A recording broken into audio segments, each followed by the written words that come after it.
नमस्कार, मैं हूं मुकेश केजरीवाल। आप देख रहे हैं पत्रिका का बेहद खास आयोजन पत्रिका कीनोट सलोन। ये ऐसा कार्यक्रम है जिसमें हम उन लोगों को बुलाते हैं जो देश की दशा और दिशा तय करते हैं। आज हमारे साथ बेहद खास मेहमान मुख्तार अब्बास नकवी जी, मोदी सरकार के कैबिनेट मंत्री हैं। साथ ही ये भाजपा के बहुत पुराने चेहरे।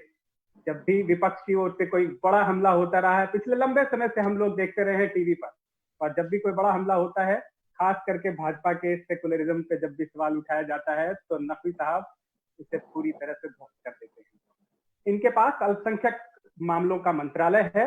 इन्होंने कई किताबें भी लिखी है, राजनीति में लंबे समय से सक्रिय रहे हैं। आज हमारे तमाम सवालों का जवाब देंगे। साथ ही जो इस दौरान आप सभी लोग जो भागीदार हो रहे हैं, दर्शक, वो अपने सवाल पूछेंगे, उनको भी हम अपने साथ जोड़ने की कोशिश करेंगे, उन सवालों का भी जवाब देंगे। हमारे साथ हमारे बहुत सीनियर कुलीग शादाब अहमद, जो तमाम मुद्दों पर रिपोर्टिंग करते रहे हैं, बहुत अनुभवी जर्नलिस्ट हैं, हमारे कुलीग हैं, वो भी हमारे साथ जुड़े हुए हैं। तो नमस्कार नकवी साहब, आपका स्वागत है। और आपके रोजे कैसे चल रहे हैं सब?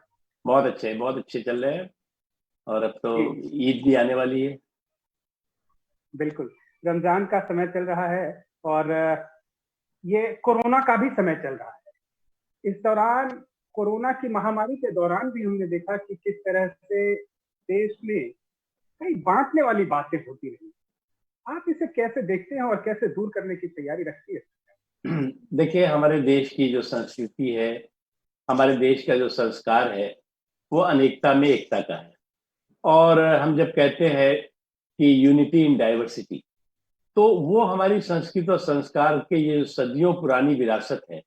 उस विरासत का नतीजा है कि आप देखें, अगर कि जो कोरोना के कहर का जो काल था, उसमें पूरे मुल्क ने 130-135 करोड़ हिंदुस्तानियों ने एकजुट होकर के एक मजबूती के साथ इस लड़ाई को लड़ा।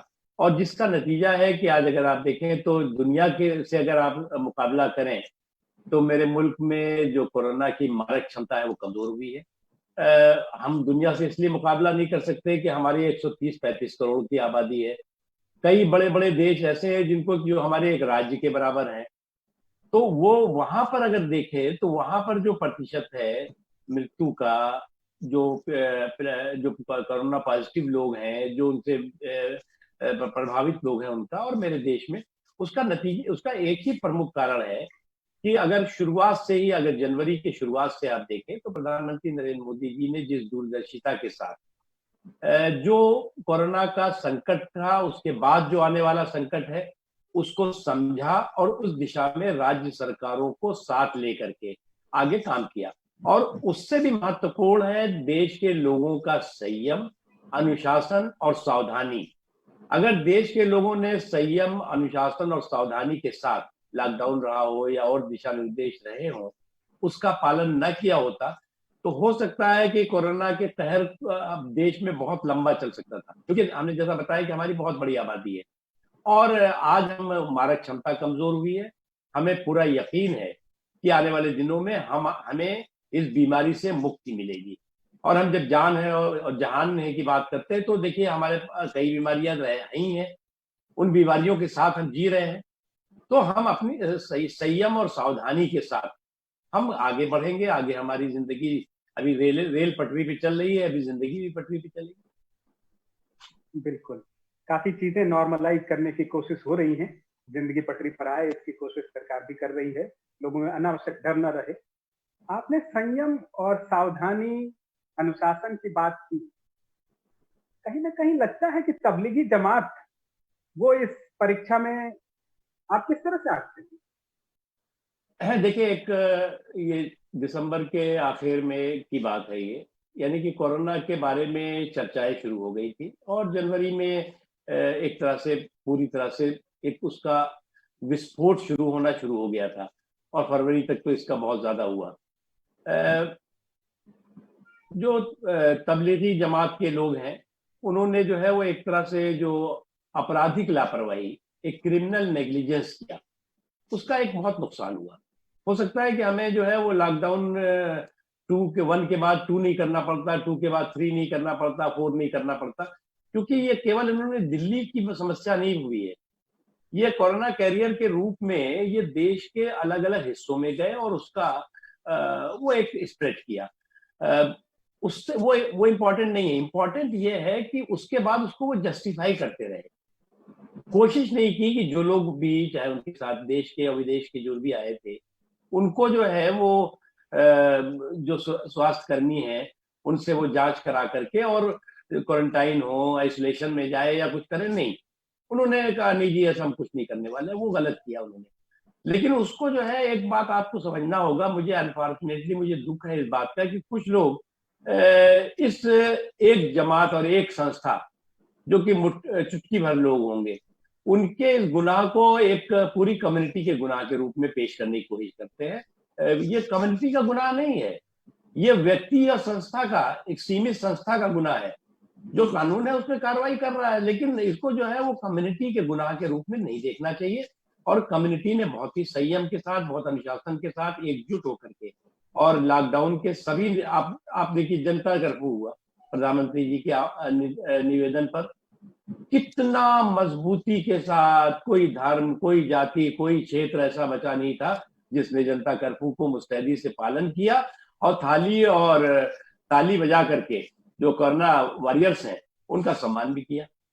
उसके बाद कई त्योहार आए, अगर गुड फ्राइडे भी इसी बीच में आ गया, इसी बीच में जो है वो शब बारात भी आई, रमजान चल ही रहे हैं, रमजान का पवित्र महीना, ईद भी आने वाली है। सभी लोग जो है वो इसका बहुत मुस्तैदी से पालन कर रहे हैं। कई ऐसे बड़े बड़े देश हैं जहां पे हम देख रहे हैं कि साहब उसके लिए आंदोलन कर रहे हैं कि नहीं हम लॉकडाउन नहीं मानेंगे, हम कोई सोशल डिस्टेंसिंग नहीं मानेंगे। लेकिन मेरे देश के लोगों का ये संयम और सावधानी और देश के नेतृत्व के प्रति विश्वास, उसका ये एक नतीजा है कि आज हम इस बीमारी से निजात के रास्ते पे आए। एक चीज उससे भी इंपॉर्टेंट है कि ये जो हमारे ऊपर संकट आया, ये कोई सिर्फ कोरोना का संकट नहीं है, कई संकटों से इस दौरान हम जूझे हैं इस 1-1.5 महीने 2 महीने के अंदर। आप को याद होगा विशाखापट्टनम में गैस लीक हो जाती है, उसके बाद जो है वो अभी एक बहुत बड़ा तूफान आता है, तूफान से तबाही होती है जिसमें सैकड़ों लोगों की जानें गई हैं, बहुत बड़ी तबाही हुई है। उसके अलावा अभी आपके राजस्थान और इर्द गिर्द जो है वो हमने बचपने में भी सुना होगा या कभी नहीं भी सुना होगा किसी ने, टिड्डियों का कहर शुरू होने वाला है या हुआ है। पाकिस्तान और कहीं बांग्लादेश से आ रही है, वो बहुत बड़ी फसल को नुकसान पहुंचा सकती है। इन तमाम संकटों के बीच में उसके समाधान के संकल्प के साथ हमारी सरकार भी, राज्य की हो, केंद्र की हो, और हमारे लोग भी उस मुस्तैदी के साथ काम करते हैं। मतलब आपका कहना है कि तबलीगी जमात जो है बहुत हद तक दोषी वो है देश में जो कोरोना काबू नहीं हो पाया उसके लिए, लेकिन लोग कहते हैं कि ये तो सरकार की जिम्मेदारी थी कि उनको किसी भी तरह से वो उनकी जो भी वो कर रहे थे कामयाब क्यों होने दिए, उसको डिसिप्लिन पे लाया क्यों नहीं। देखिए पहली बात ये कि हमारा देश किससे चलता है, कानून से चलता है। हमारा देश जो है वो किसी को भी, कोई मस्जिद के अंदर छिपा हुआ है, बैठा हुआ है, तो हम जा करके वहां पर पुलिस या वहां पर जो है वो सिक्योरिटी फोर्सेस डंडे मार के तो नहीं निकाल सकती। किसी संस्था में बैठा हुआ है तो नहीं निकाल सकती। तो अगर वहां पर वो गलतियां कर रहे थे तो सबने जो है वो जो सिक्योरिटी फोर्सेज है या जो पुलिस के लोग हैं या जो सुरक्षा से जुड़े हुए लोग हैं, उन्होंने कोशिश की अपनी तरह से। लेकिन मेरा मानना है कि केवल वही जिम्मेदार है ऐसा नहीं मैं कह रहा हूँ, कई कारण हो सकते हैं, लेकिन इसमें एक बड़ा कारण ये है जो इसमें जो बहुत बड़े पैमाने पे फैलाई है और एक ये विजिबल कारण दिखाई पड़ता है। जी देखिए, हम लोग भी किसी भी धर्म संप्रदाय या किसी भी एक जमात को बहुत ऐसा उसके ऊपर कोई धब्बा लगाने की कोशिश नहीं करते हैं। हमारे साथ शादाब अहमद जी भी हैं। आप शादाब जी जुड़े हुए हैं? जी बिल्कुल जुड़ा हुआ हूँ जी, तो आप पूछिए, कुछ सवाल पूछिए। जी, जमात की बात आपने शुरू की है, इस लड़ाई में, कोरोना महामारी की जो लड़ाई है इसमें जमात पर उंगलियां उठी हैं, लेकिन इसके साथ ही हज हाउस समेत कई मुस्लिम संगठन हैं जिन्होंने साथ दिया है, क्वारंटाइन सेंटर में बदला गया है। तो ऐसे में क्या आप मानते हैं मुस्लिम समुदाय का इस लड़ाई में कितना योगदान है, कितना योगदान दिया गया है? देखिए समाज के सभी वर्गों के साथ साथ मुस्लिम समाज का भी इस लड़ाई में बराबर की हिस्सेदारी, भागीदारी है। 16 से ज्यादा हज हाउसेस को क्वारंटाइन सेंटर, आइसोलेशन सेंटर में दिया गया। अभी अभी कुछ दिनों पहले ही मैंने अपील की थी, जो वक्फ बोर्ड है, जो धार्मिक संस्थान है, जो सामाजिक संस्थान है, कि वो प्रधानमंत्री मुख्यमंत्री राहत के लिए मदद करे। आपको मालूम है कि इस वक्त तो सभी बंद चल रहा है, उसके बावजूद भी 51 करोड़ रुपए से ज्यादा की मदद की गई। अलीगढ़ मुस्लिम विश्वविद्यालय, उसने अपने हॉस्पिटल को 100 बेड का जो है वो कोरोना के मरीजों के लिए व्यवस्था की। उसके साथ ही साथ कोरोना टेस्टिंग वहां लगातार चल रही है, हर दिन 500 से 600 से ज्यादा कोरोना की टेस्टिंग हो रही है। मेरे मंत्रालय ने जो है वो जो बच्चों को ट्रेंड किया था, अल्पसंख्यक समाज के बच्चों को इसमें हेल्थ असिस्टेंट के तौर से, पैरा मेडिकल असिस्टेंट के तौर से, वो सारे के सारे बच्चे बच्चियां जो कोरोना के मरीज हैं या जो कोरोना के जो हेल्थ के जो सुविधा व्यवस्था है उसमें वो अपनी हिस्सेदारी भागीदारी कर रहे हैं। यही नहीं, हर क्षेत्र में। और आप ये देश की, हमने शुरू में ही कहा कि इस देश की ये खूबसूरती है कि कोई मंदिर में जो है वो भीड़ भाड़ वाले कार्यक्रम नहीं हो रहे हैं, किसी गुरुद्वारे में नहीं हो रहे हैं, किसी चर्च में नहीं हो रहे हैं, किसी मस्जिद में नहीं हो रहे हैं। सभी लोग जो है वो बहुत ही सम्मान के साथ इस पूरे की पूरी व्यवस्था को सम्मान स्वीकार किया है। बिल्कुल। इसमें एक से जोड़ना चाहूंगा मैं आपसे कि रमजान का पाक महीना चल रहा है। आप ये कह रहे हैं कि मुस्लिम संगठनों ने और मुस्लिम जो संस्थान है उन्होंने भरपूर मदद की है, भरपूर इस लड़ाई में योगदान दिया है। इसके बावजूद कुछ जो लोगों ने सोशल मीडिया पे झूठी जानकारी फैलाई है, मस्जिदों के फोटो, जो गलत फोटो है, पुराने फोटो, उनको वायरल किया गया है। तो ऐसी महामारी में इस तरह की हरकतों पर क्या कहेंगे और क्या सरकार को किस तरह की कार्रवाई करना चाहिए, इन पे जो मतलब अंकुश लगे और आगे से कोई इस भाईचारा, इस बात बिगाड़ने की कोशिश ना? देखिए, एक साइबर क्राइम का सिंडिकेट है या साइबर ठगों का सिंडिकेट है, जो कहीं का रोड़ा बना करके और सोशल मीडिया पे वायरल करता है। सोशल मीडिया की जो एंटी सोशल एक्टिविटी है, एंटी नेशनल एक्टिविटी है। इसके बारे में जो भी सोशल मीडिया के प्लेटफॉर्म्स है, ट्विटर हो, फेसबुक हो या और भी जो प्लेटफॉर्म है, उनको सरकार ने आगाह भी कर दिया है। और वो उन्होंने भी जो है इस संबंध में आवश्यक एहतियात के कदम उठाना शुरू कर दिए हैं, क्योंकि इसने बहुत नुकसान किया। अभी मैं आपको एक उदाहरण के तौर से बताता हूँ कि मुरादाबाद में कुछ दिनों पहले हमारे स्वास्थ्य कर्मी जो है वो अभी राजस्थान में भी हुआ था, शायद टोंक में या कहीं हुआ था। तो उसी तरह से मुरादाबाद में स्वास्थ्य कर्मी कुछ गए, वहां पर जब गए तो लोगों ने पत्थर शुरू कर दिया, उनको घुसने नहीं दिया। मैंने फोन करके पूछा वहां के लोगों से, मैंने कहा भैया ये तो तुम्हारी जो है वो सेहत और सलामती के लिए लोग आए थे, तुम वहां पर उनके साथ हिंसा कर रहे थे, ये क्या तरीका है? तो लोगों ने कहा साहब नहीं, एक दिन पहले ही हमारे पास सूचना आ गई थी। हमने कैसी सूचना?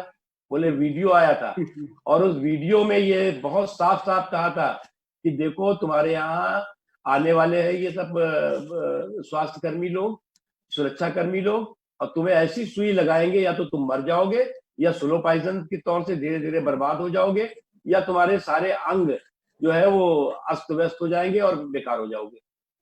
वो सोशल मीडिया का, क्योंकि आजकल तो सारे सभी लोगों के पास स्मार्टफोन है, वो सोशल मीडिया का इतना स्ट्रांग प्रभाव था कि मैंने कहा कि वो जो है तुमने पुलिस, ये तो गलत है। बाद में हमने वहां के जो पुलिस ऑफिसर्स हैं उनको कहा, हमने कहा आप जाइए चेक करिए, तो उन्होंने बताया कि हाँ साहब है, और फिर उन्होंने उसका जो है वो पूरा स्रोत निकाल लिया कि वो कहाँ से आया, कैसे वायरल हुआ, और उसके खिलाफ कार्रवाई भी हुई। इस तरह के लाखों लाख सोशल मीडिया पर जो वायरल मैसेजेस होते हैं, वो मैसेजेस जो है वो समाज के ताने बाने को छिन्न भिन्न तो करते ही हैं, उसके साथ ही साथ जो सबसे बड़ा नुकसान करते हैं वो मिस इन्फॉर्मेशन कैंपेन चलाते हैं। कोरोना के बारे में, कोरोना के कहर के दौरान ये बहुत कुछ हुआ है, बहुत कुछ हुआ है, लेकिन फिर भी लोगों ने बहुत ही सावधानी से काम लिया, बहुत ही सावधानी से, संयम से काम लिया। इसलिए जो ये पूरा के पूरा ये सोशल मीडिया का जो है वो एक साजिशी सिंडिकेट है, जो एक साजिशी ठगों का एक सिंडिकेट है, उससे हम सबको होशियार रहने की जरूरत है। इनका मकसद और मंशा जो है वो समाज को के ताने बाने को छिन्न भिन्न करना है, लोगों को गुमराह करना है, उनकी सेहत और सलामती को नुकसान पहुंचाना। बिल्कुल। और इस चर्चा को हम फॉरवर्ड लुकिंग भी रखेंगे, भविष्य में क्या हो सकता है वो भी जानने की कोशिश करेंगे और आपकी तमाम जो योजनाएं हैं उन पर भी बात करेंगे, कोरोना पैकेज की भी बात करेंगे। लेकिन शादाब जी, आप जो भी पूछना चाहते हैं, जो भी आपके भी सवाल हैं वो आप पूछते रहें। शादाब जी, एक चीज नकवी साहब से और मैं जानना चाहूंगा कि रमजान का पाक महीना है, महामारी भी जारी है, ऐसे में ज़कात और फितरे से किस तरह से लोगों की मदद की जा सकती है, इस बारे में थोड़ा रोशनी डालेंगे तो सब लोगों को ज्यादा अच्छे तरह पता लगेगा। देखिए, मैं कोई आलिम दीन तो नहीं हूँ, लेकिन मैं एक इंसान के नाते इतना ही कह सकता हूँ कि ज़कात का, फितरे का हमारे इस्लाम में, हमारे मजहब में बहुत ज़्यादा महत्व है। और हुजूर सल्लल्लाहु अलैहि वसल्लम से लेकर के और आप तमाम हदीसें देख लें, तमाम जो है वो जो अहकामात देख लें, उसमें सब में बहुत साफ है कि हमें लोगों की मदद करनी चाहिए। जो गरीब हैं, जो कमज़ोर तबका है, उसकी मदद जो है वो ऐसी होनी चाहिए कि एक हाथ से मदद दी जाए तो दूसरे हाथ को भी पता नहीं चलना चाहिए। ज़कात का ये पहलू है। और इस जो रमज़ान का जो है वो मुक़द्दस महीना है, इसमें तो ज़कात की बहुत ही फ़ज़ीलतें हैं, बहुत ज़्यादा उसकी इम्पोर्टेंस है। और फ़ितरा है, ज़कात है। फ़ितरा तो ईद से पहले, नमाज से पहले होगा, लेकिन ज़कात का तो आपका ये क्रम चलना ही चाहिए और वैसे भी चलना चाहिए। रमज़ान के पवित्र महीने के अलावा भी लोग जो है वो लोगों की मदद करते रहे और इसमें जो है वो बहुत बड़ी तादाद में लोगों ने मुझे तो बहुत खुशी है, मेरे देश पर मुझे बहुत नाज है, मुझे बहुत गर्व है कि जहां पर मैंने बहुत से ऐसी घटनाएं देखी, जहां पर जो है वो मुस्लिम मोहल्ले हैं, वहां पर जो है वो खाने पीने की प्रॉब्लम है, वहां पर हिंदू भाई पहुंच गए, उन्होंने जाकर के उनकी जो है वो समस्याओं का समाधान किया। जहां पर हिंदू मोहल्ले थे गरीबों के, वहां पर मुस्लिम जो भाई जो संपन्न लोग थे उन्होंने जाकर मदद की। और यही नहीं, कई कोरोना से तमाम तरह के एहतियात, तमाम तरह की मिस इन्फॉर्मेशन, तमाम तरह की गलतफहमियां आई हैं। तो एक दो किस्से तो ऐसे आए हैं जो कि हमें जो है वो हमारे रोंगटे खड़े कर देने वाले हैं कि एक हिंदू परिवार की अर्थी को कंधा लगाने के लिए मुस्लिम समाज के लोग गए और उसी तरह से एक मुस्लिम परिवार की मैयत को कंधा लगाने के लिए हिंदू परिवार के लोग गए। ये इस आपदा ने हमें बहुत कुछ सिखाया है, बहुत कुछ हमारे इस सोच में बदलाव और सोच को सकारात्मक दिखाया है। ये बात सही है। बिल्कुल ठीक कह रहे हैं नकवी साहब। एक सवाल लेकिन यहाँ पे जरूर मैं पूछना चाहूंगा कि आपने कहा भी, जैसे मुरादाबाद वाली घटना हुई, आपने बात की, लोगों को समझाने की कोशिश की और सरकार का यही फर्ज है। लगता है कहीं से कि अल्पसंख्यक समुदाय को सरकार पूरी तरह से विश्वास लेने का जो उसका फर्ज है, जो जिम्मेदारी है, उसको और गंभीरता से पूरा करना चाहिए, उसमें थोड़ा सा और जोर लगाना चाहिए। देखिए, मेरी सरकार, आपकी सरकार, उसकी सरकार, इसकी सरकार का इश्यू नहीं है, मेरा देश है। और 1947 के बाद अगर आप इस मुल्क के इतिहास को देखें तो अल्पसंख्यकों की संख्या 8%, 8.5% थी इस देश में। आज कितनी है? लगभग 22-23% के ऊपर ही हो रही है। ये 2011 की जनगणना है, अभी जो नई जनगणना है उसमें तो और आएगी। पाकिस्तान में अल्पसंख्यकों की जनसंख्या आजादी के बाद, बंटवारे के बाद कितनी थी? 24% से ज्यादा। आज कितनी है? 2% भी नहीं रह गई।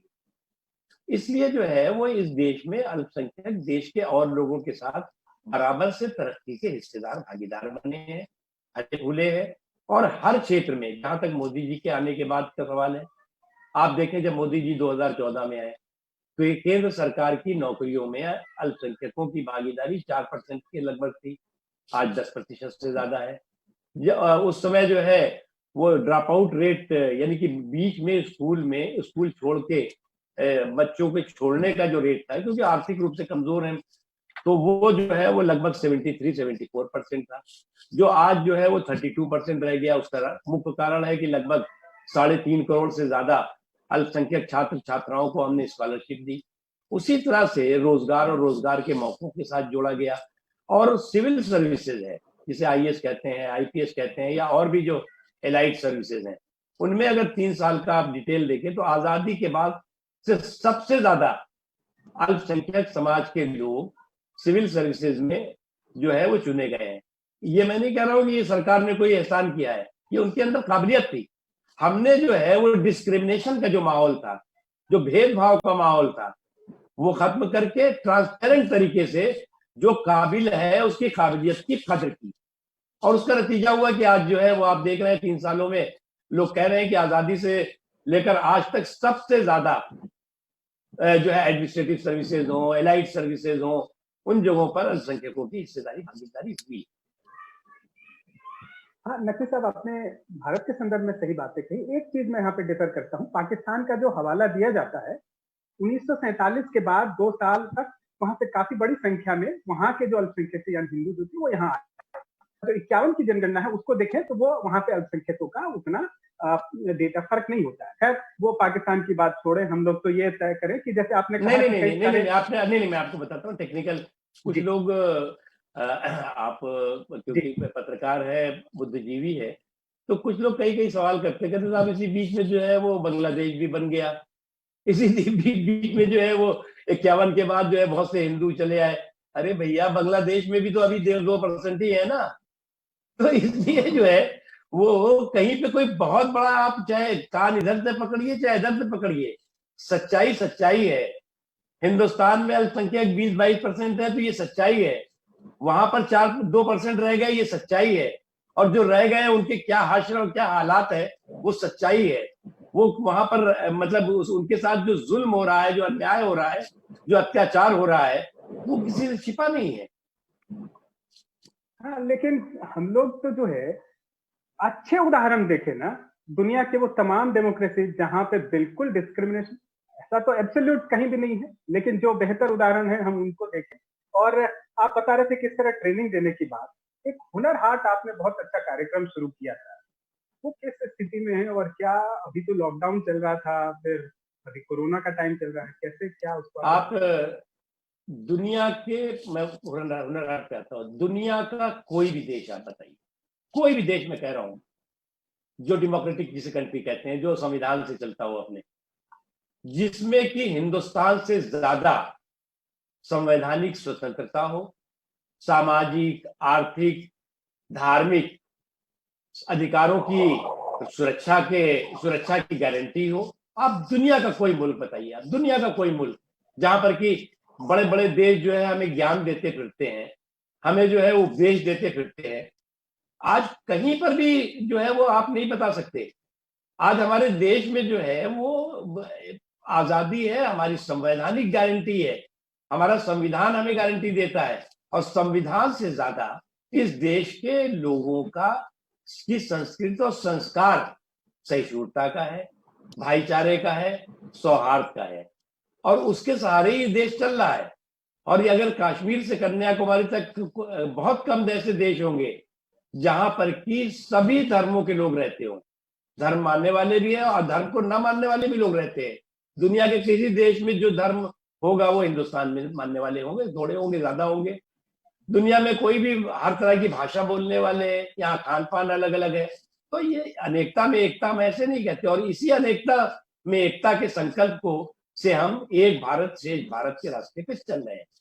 हुनर हाट जो दस्तकार है, शिल्पकार है, कारीगर है, हुनर के उस्ताद है, वो जो है वो जब मोदी जी प्रधानमंत्री बने तो उन्होंने मुझसे कहा कि भाई, समाज का एक बहुत बड़ा तबका है जिसके हुनर की विरासत लुप्त हो रही है, क्योंकि उनके अंदर, उनके हाथों में वो जादू है कि वो जो कुछ बनाते हैं वो कोई दुनिया की बड़े से बड़े फैक्ट्री नहीं बना सकती, बड़े से बड़े जो है वो प्रोडक्शन यूनिट नहीं बना सकती, लेकिन उनको मार्केट नहीं है, उनके हुनर की कदर नहीं है।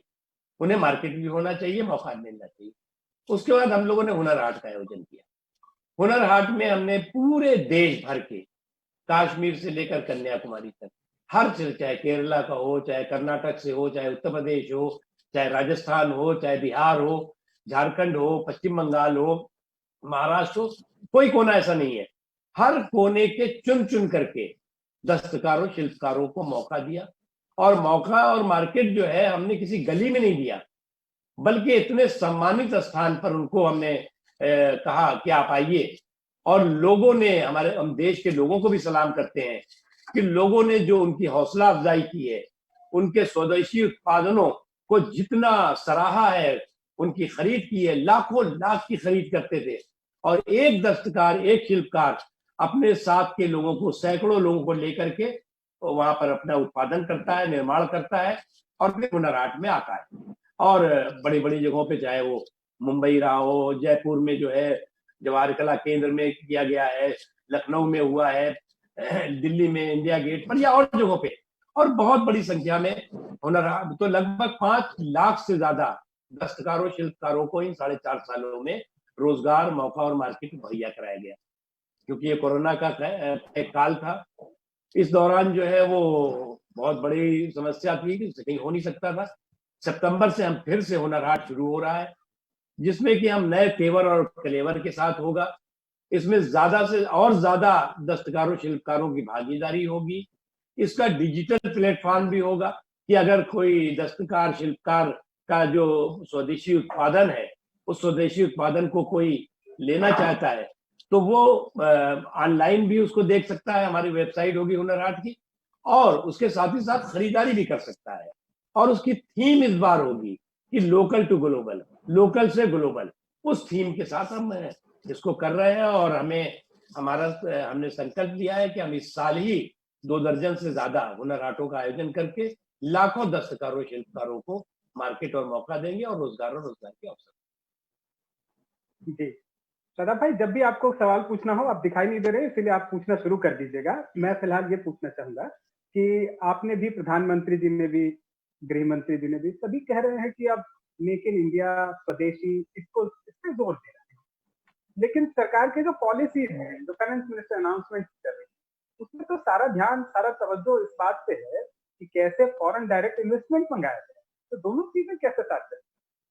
देखिए, एक बात आप समझिए। पहली बात, प्रधानमंत्री जी ने ये कभी नहीं कहा कि अपनी लकीर को बढ़ाने के लिए दूसरे की लकीर को छोटा करना है। नहीं, हमें अपनी लकीर को बढ़ाना है ताकि दूसरे की लकीर छोटी हो। और उसके लिए हमें स्वदेशी भी अपनाना पड़ेगा, स्वदेशी के रास्ते स्वावलंबी बनना पड़ेगा, स्वावलंबी के रास्ते आत्मनिर्भर बनना पड़ेगा।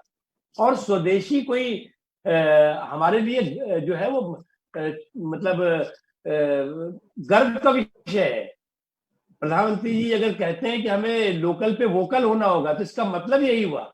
इसके अलावा जो पैकेज है, उस पैकेज में आप देखेंगे तो 90% से ज्यादा सिर्फ जो है वो हमें, जो हमारा घरेलू प्रोडक्शन है, जो हमारे घरेलू व्यापार है, घरेलू उद्योग है, उस पर हमें ध्यान दिया गया है। हमने डेयरी से लेकर फेरी वाले तक की उसमें, इस पैकेज में चिंता की गई है। दिक्कत ये है, कुछ लोगों ने पढ़ा लिखा तो है नहीं उसको, वो जो है अभी हवाई बातों पे ज्यादा यकीन करते हैं। तो इसलिए जो है इन हवाई बातों से कोई फायदा नहीं है।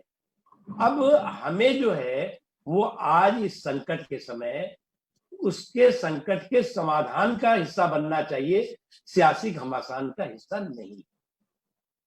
मैं नकवी साहब, ये आप जो है ना एक पोएटिक, जी सर, जो सियासी घमासान की बात कही है, मैं इसी जगह आता हूँ। अभी हाल में महाराष्ट्र के मंदिरों के सोने के उपयोग को लेकर बात उठी है कि अब लोगों की मदद के लिए होना चाहिए।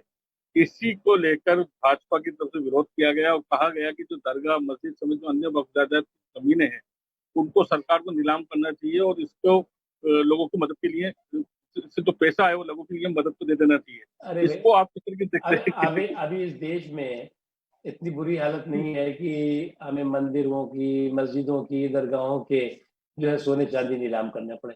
अब जिन्होंने कहा है उनको देश की समझ नहीं होगी। जी, लेकिन नकवी साहब, ये पैकेज में आप दूसरों को, विपक्ष को कह रहे हैं हवाई, या जो थोड़ा सा क्रिटिसिज्म कर रहा है सरकार को, उसको आप जो है ना, वैसे तो आपका पोएटिक अंदाज है, आपने आज भी कहा है शायद कि राहुल गांधी नहीं, मैंने ये कहा कि प्रॉब्लम के सॉल्यूशन का हिस्सा बनना चाहिए, पॉलिटिकल पोल्यूशन का हिस्सा नहीं बनना चाहिए। इस संकट के समय में प्रॉब्लम के सॉल्यूशन को के हिस्सेदार बनो, पॉलिटिकल पोल्यूशन मत फैलाओ। तो ये जो पॉलिटिकल पोल्यूशन हो रहा है, ये जो है वो, अरे आप करते रहिएगा, ये आपको किसने मना किया कि आप सियासी घमासान मत करिए। अब आप जो है वो कहते हैं कि पैकेज का हमें हिसाब किताब दो।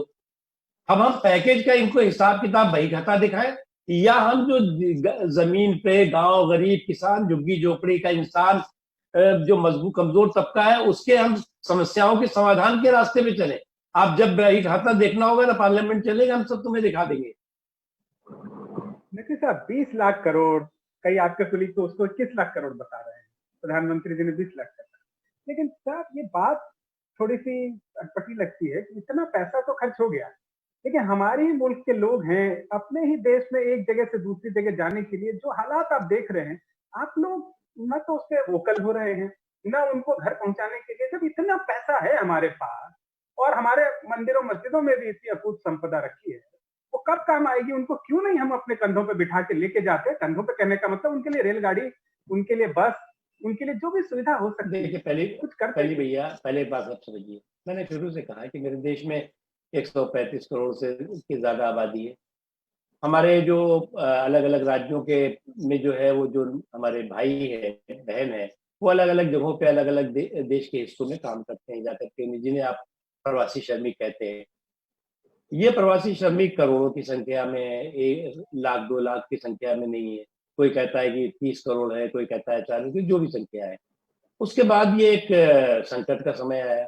संकट के समय में लॉकडाउन की एक जरूरी था, क्योंकि आज आपने भी पढ़ लिखा है, सभी लोग लिख रहे हैं कि अगर लॉकडाउन इतना मुस्तैदी से ना होता तो जो कोरोना से जो मरीज, जो लोगों की मौत है या जो प्रभावित लोग हैं, उनकी संख्या बहुत ज्यादा हो जाती। तो उस लॉकडाउन की वजह से वो भी अपने जहां पे थे वहां रुके रहे। अब उसके बाद धीरे धीरे उनको, अब क्योंकि हर आदमी का एक स्वाभाविक है, हम ही आप होंगे तब सबका है कि अब भाई लगता है कि अब ये बहुत दिक्कत आ गई है, तो अब जो कुछ भी दिक्कत है, हम अपने घर में अपने परिवार के साथ जाए, वहीं पर जो है उसको हम दिक्कत को का सामना करेंगे, यहाँ हमसे हम जाना चाहते हैं। ये एक स्वाभाविक है, इसमें कहीं मैं किसी उस पर दोष नहीं देता। सरकार ने जो है वो ट्रेनों का भी, स्पेशल ट्रेनें का भी इंतजाम किया, उसके अलावा बसों का भी इंतजाम कुछ राज्य सरकारों ने किया। लेकिन फिर भी बहुत से, जो आपने पहले कहा ना कि ये जो सोशल मीडिया का एंटी सोशल एक्टिविटी है, उससे प्रभावित होकर के बहुत से हमारे श्रमिक भाई गुमराह हुए, पैदल भी चल लिए, पैदल चल के पटरियों पे चल गए। बहुत दुर्भाग्यपूर्ण और दिल को हिला देने वाली घटनाएं हुई। तो अभी सरकार पूरी तरह से सभी जो लोग भी जाना चाहते हैं, उनको जो है वो उनके घरों तक पहुंचाएगी। और उसके बाद उनको हम यकीन दिलाते हैं कि वो ये ना सोचें कि वो अपने घर पहुंच गए तो फिर अब वो बेरोजगार हो गए। बिल्कुल नहीं। मनरेगा वगैरह में और व्यवस्था की गई है, राज्य सरकारों को केंद्र सरकार की तरफ से पैकेज दिया गया है, खाने का जो है वो सारे जो भी आवश्यक जरूरत है वो भी केंद्र सरकार कर रही है और आगे भी करेगी। लेकिन उसके बाद भी जिन जगहों पे वो काम करते हैं, उन जगह पर उनको काम मिलेगा, उनके जो है वो रोजगार की गारंटी है। वो चिंतित ना हो कि अब हम आ गए हैं तो हम यहाँ पर जो है उसी चिंता में बीमार पड़ जाए। जी, जैसे आपने जो है सरकार ने इस पैकेज में खास करके मनरेगा के लिए 40,000 करोड़ एक्स्ट्रा दिए, बहुत अच्छी बात है। और लगभग 1 लाख करोड़ हो जाएगा। लोग जो लौटेंगे उन्हें एक हद तक कुछ गारंटी मिल सकेगी साल में कुछ दिनों की, और उस दौरान प्रतिदिन 220 रुपए के करीब उनको मेहनताना भी मिल सकेगा। लेकिन जो सीधे लोगों की जेब में पैसे डालने वाली बात थी, वो क्या और सरकार नहीं कर सकती थी? आप देखें कि किस तरह से 20 लाख करोड़ का आप जब पैकेज अनाउंस कर रहे हैं, लेकिन वास्तव में जो कैश दिए जा रहे हैं वो महिलाओं को जनधन खाते में 500 रुपए दिए। अगर उनके परिवार में 5 लोग हैं तो साहब एक आदमी एक दिन 3 रुपए। देखिए, मैं एक बात कहूँ, अभी कुछ लोगों की आदत हो गई है कैश पे ऐश करने की। अभी तक जो है वो कैश के नाम पे घोटाले बहुत होते थे। और एक प्रधानमंत्री, स्वर्गीय प्रधानमंत्री थे हमारे, वो कहते थे ये कैश जो है वो 1 रुपया चलता है, घिसते घिसते जो है वो कितना पैसा रह जाता है। आपने सुना होगा। डीबीटी सभी लोगों के पास है, जनधन खाते सभी लोगों के पास है। आपको जानकारी के लिए 41 करोड़ से ज्यादा लोगों को इस कोरोना के कहर के दौरान 41 करोड़ से ज्यादा लोगों को 52,606 करोड़ रुपया सीधे खातों में भी दिया गया है। सीधे मतलब कैश का मतलब ये नहीं है ना कि नोट गिन के तुमको दे दिया, खाते में दिया गया है। उस जरूरत के हिसाब से लोगों को गया है। अब किस लोगों की आदत हो गई है कैश पे ऐश, कि कैश हो तो फिर अब उसमें जो है वो हम कटौती भी करें, उसमें कोई बिचौलिया भी आ जाए, उसमें जो है वो कोई गड़बड़ झाला भी हो जाए। तो मोदी जी के आने के बाद दिल्ली के सत्ता के गलियारे से सत्ता के दलालों की नाकेबंदी, लूट लाभी में तालाबंदी हुई। और जो डीबीटी की व्यवस्था है उसका नतीजा है कि कोई भी व्यक्ति इसमें न बिचौलिया होगा, न कोई किसी तरह का जो है वो किकबैक होगा। मैं तो सिर्फ यही कह रहा हूँ नकवी साहब कि जो 500 रुपए दिए हैं ना, वो भी तो डीबीटी के थ्रू दिए हैं, जनधन खाता धारी महिलाओं को दिए हैं, उसको थोड़ा नहीं थोड़ा मानवीयता दिखाते हुए उसको 1000, 2000, 4000 नहीं, महिलाओं को अकेले नहीं गया है, इसमें जो है श्रमिकों को भी गया है, अलग अलग तरीके के जी जी जी। और जो है वो उसकी आप चिंता मत करिए, सारी व्यवस्था। और किसी को भी कोई आप ये बताइए, अहंकार की बात नहीं है, या कोई इसमें जो है वो पीठ थपथपाने की बात नहीं है, लेकिन सरकार ने संवेदनशीलता के साथ कोई भी व्यक्ति भूख के कारण ना मरे, इसकी व्यवस्था इतने बड़े संकट के समय में की। एक भी आप ऐसी घटना नहीं बता सकते कि भूत की वजह से कोई मर गया है।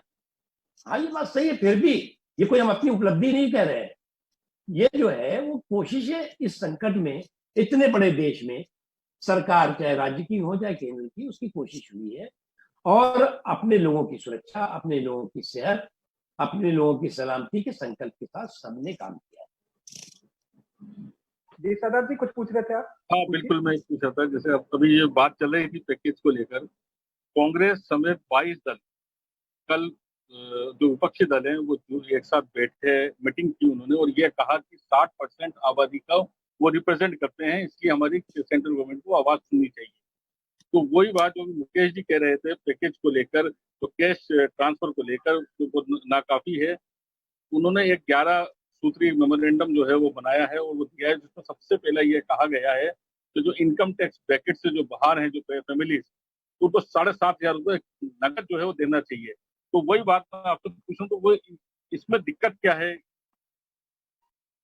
कोई दिक्कत नहीं, देखिए मैं बताता हूँ आपको, इस देश के इतिहास को देख लीजिए आप, हमारे देश की बात क्यों करते हैं, पूरी दुनिया के इतिहास को देखिए। ये जो है किसी विश्व युद्ध से कम संकट नहीं है, किसी भी अंतर्राष्ट्रीय आपदा से कम छोटी आपदा नहीं है। ये कोई मतलब एक बहुत बड़ा कहर है। और ऐसे संकट के समय में एक हमारे देश की संस्कृति रही है, सियासत भी रही है कि हम देश भर एकजुट हो जाते हैं। जब श्रीमती इंदिरा गांधी थी और हमारे देश की जो सेना थी वो लड़ रही थी पाकिस्तान से, उस समय बांग्लादेश का वो विषय था, तो उस वक्त जो है वो अटल जी ने क्या कहा था कि हम इंदिरा जी के साथ हैं, इंदिरा जी दुर्गा और चंडी की तरह आप लड़िए और हम पूरा देश आपके साथ। आज क्या हो रहा है?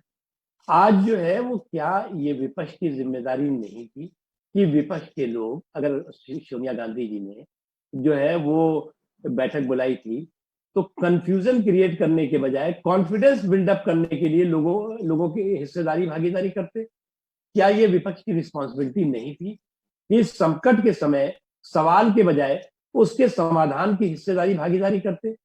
क्या ये इस वक्त कांग्रेस पार्टी या उनके नेताओं की रिस्पॉन्सिबिलिटी नहीं थी कि वो जो है वो इस पूरे के पूरे संकट में जाते और कहते हैं कि हम सरकार के साथ हैं, हमें कुछ भी और बात करनी होगी, पूछना होगा तो पहले संकट के इस समय इस मतलब काल को निकल जाने दीजिए, हम जो है वो सवाल पूछ लेंगे। अभी जो सरकार कर रही है हम जो है वो उस सरकार के साथ है। ये स्वाभाविक प्रक्रिया होती है, क्योंकि ये समय कोई सामान्य समय नहीं है। इस समय ये जो संकट है ये असामान्य संकट है, ये बहुत ही अनप्रेसिडेंटेड क्राइसिस है, अनप्रेसिडेंटेड पेंडेमिक है। और उस अनप्रेसिडेंटेड पेंडेमिक में पॉलिटिक्स हो और उसमें पॉलिटिकल पाखंड का रास्ता अपनाया जाए, उसमें पॉलिटिकल पलीता लगाने की कोशिश हो, ये कतई ठीक नहीं होता। ये कभी भी किसी भी देश के लिए, किसी भी व्यवस्था के लिए ठीक नहीं होता। नकवी साहब, लेकिन राजनीति तो आपकी पार्टी भी, आपकी सरकारें भी कर रही हैं। वो एक विपक्ष की नेता होके इतनी सारी सैकड़ों बसें लेके यूपी के बॉर्डर पे खड़ी है, आप उसको आने नहीं दे रहे, फिटनेस सर्टिफिकेट मांग रहे हैं। ऐसे भी तो सरकारी बसें इतनी चलती हैं, कहाँ फिटनेस सर्टिफिकेट रोज रोज चेक होती है। भैया हो गया फोटो ना, तो फोटो तो खींच गया, उसका खड़ी थी, फोटो भी खींच गया है। अब मुझे तो लग रहा है कि कहीं योगी जी के पास जो है वो कांग्रेस के भाई लोग जो है बिल ना भेज दे कि हमारी बसों का फोटो हो गया, अब इसका इतना लाख रुपया बिल होता है। एक बिल तो चले ही गया योगी जी के पास, अब दूसरे बिल का योगी जी बेचारे इंतजार कर रहे हैं।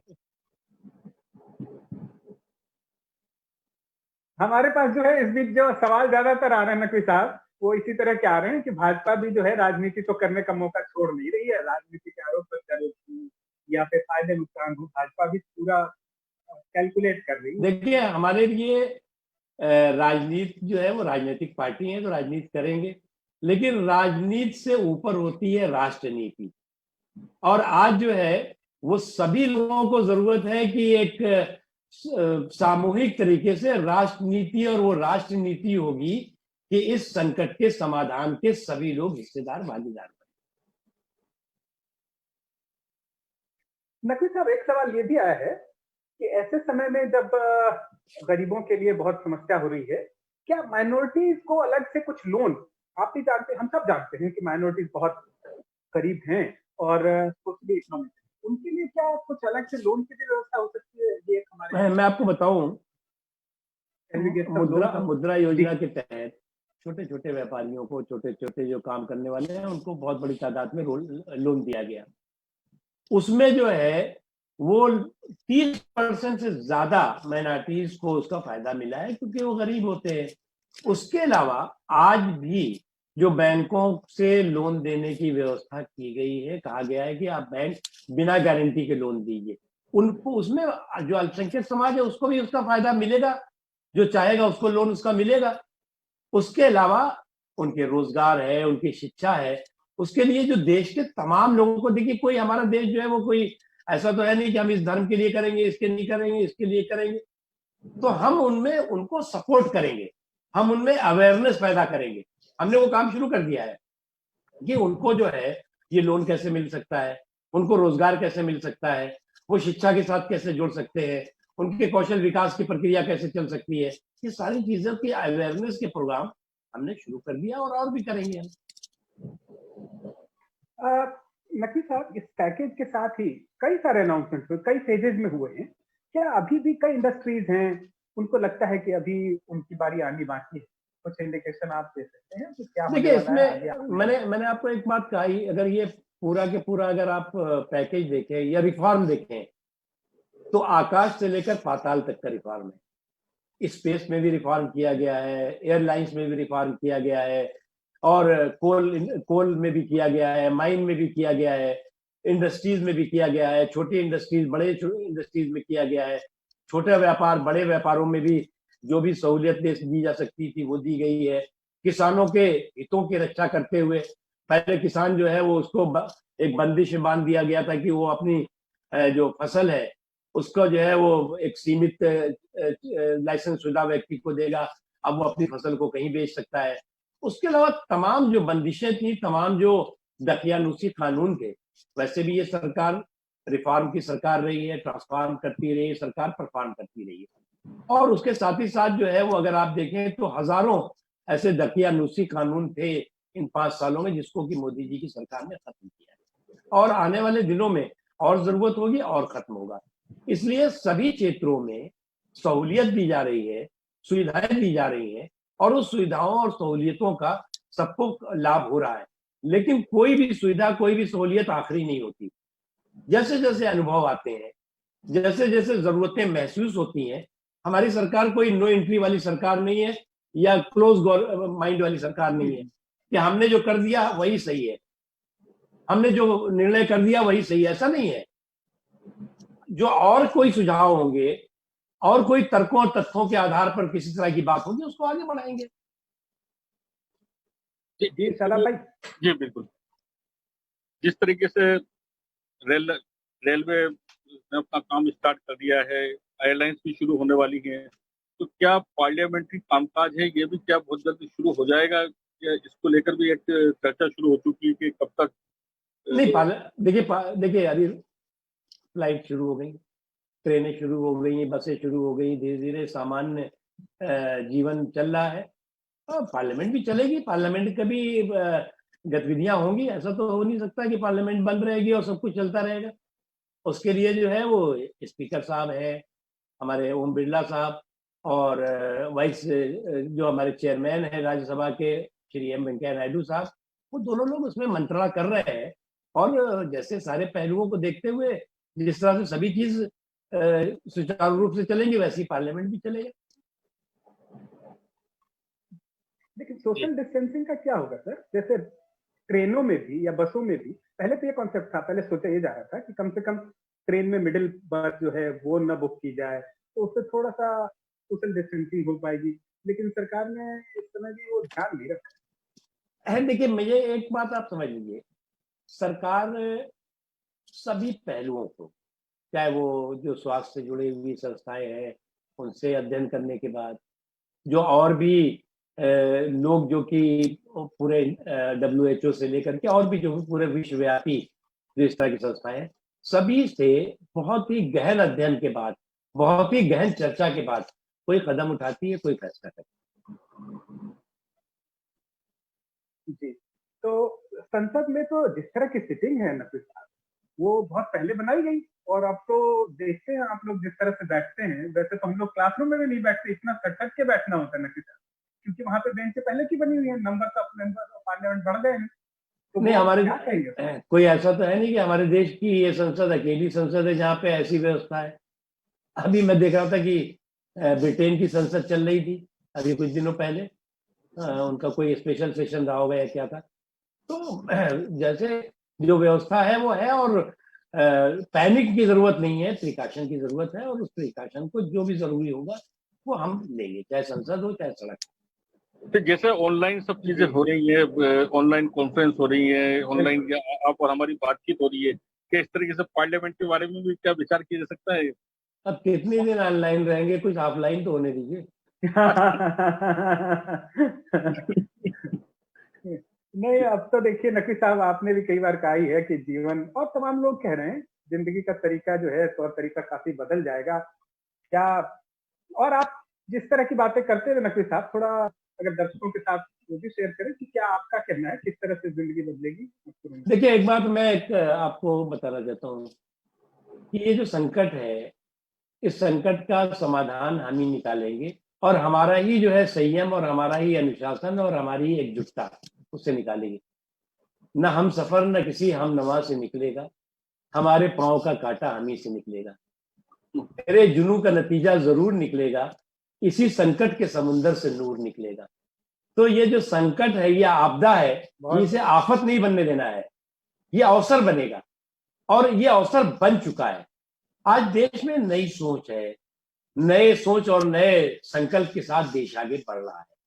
और ये सामान्य सी घटना नहीं है कि तमाम छोटे छोटे देश जो कि लॉकडाउन को लेकर प्रदर्शन कर रहे हो, लॉकडाउन को लेकर के जो है वो हंगामे कर रहे हो।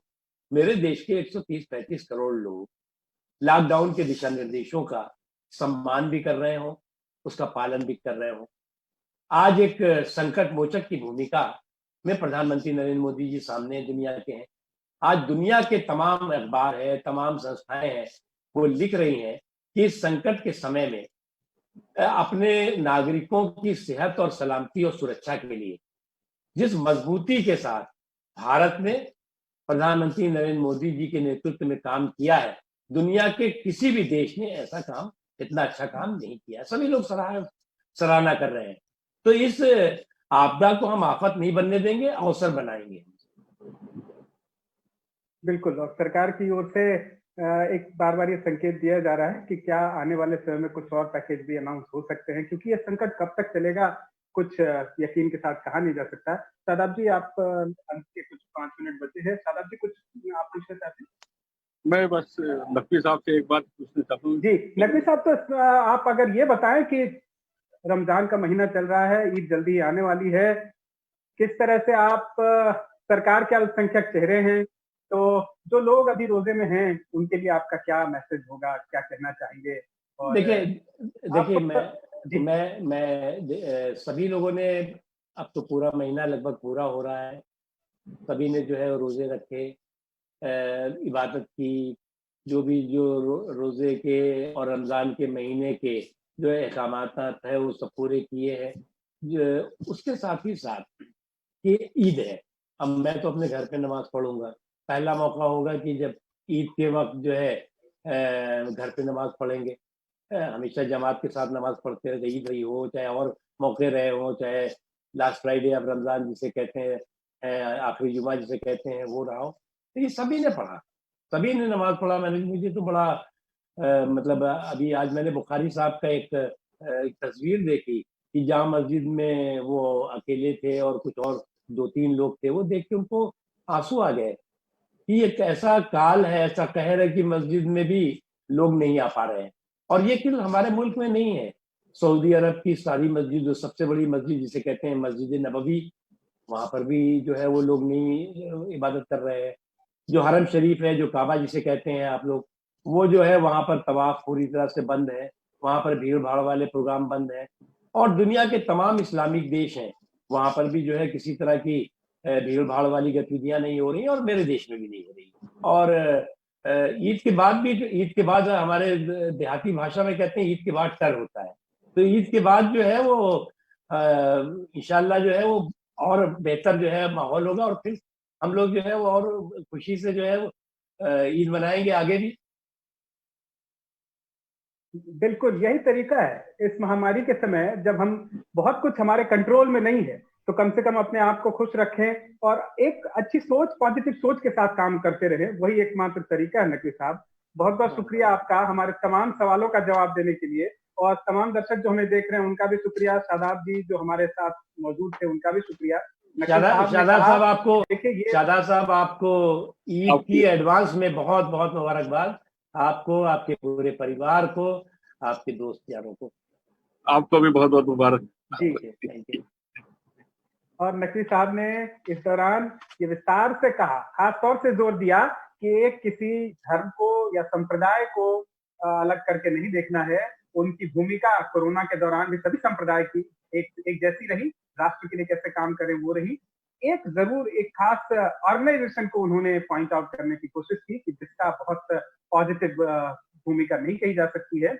इस तरह से उन्होंने वो मैसेज दिए कि लोगों को अभी लॉकडाउन खत्म होने के बाद भी जो तमाम सावधानियां रखनी है, और रोजे के दौरान या जब विस्तार करते हैं उस दौरान, ईद के दौरान क्या किन बातों का ध्यान रखना है, ये तमाम बातें उन्होंने कही। सभी का धन्यवाद, बहुत बहुत शुक्रिया, और ईद की पहले से ही एडवांस से आप सब thank you very much, thank you.